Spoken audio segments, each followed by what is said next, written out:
బుధవారం తెల్లవారుజామున హఠాత్తుగా కురిసిన భారీ వర్షానికి మండల కేంద్రమైన సబ్బవరం పూర్తిగా జలమయమైంది. ఎడతెరిపి లేకుండా కుండపోతగా కురిసిన భారీ వర్షానికి పలు ప్రాంతాలు నీట మునిగి గెడ్డలు, వాగులు పొంగిపొర్లాయి. ఇక మండల కేంద్రమైన సబ్బవరం ప్రధాన రహదారికి ఇరువైపులా డ్రైనేజీ వ్యవస్థ లేకపోవడంతో చినుకు పడితే చాలు చిత్తడిగా మారుతుందని స్థానికులు ఆవేదన వ్యక్తం చేస్తున్నారు.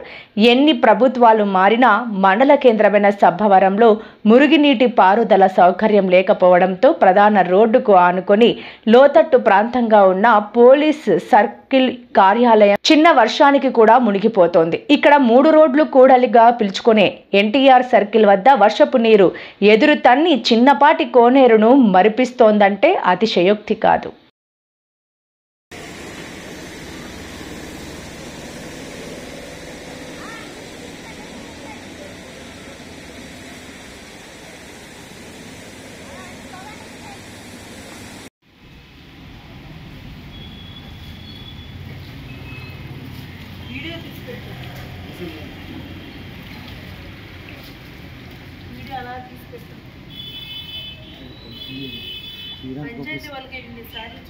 ఉదయం చెప్పినట్టు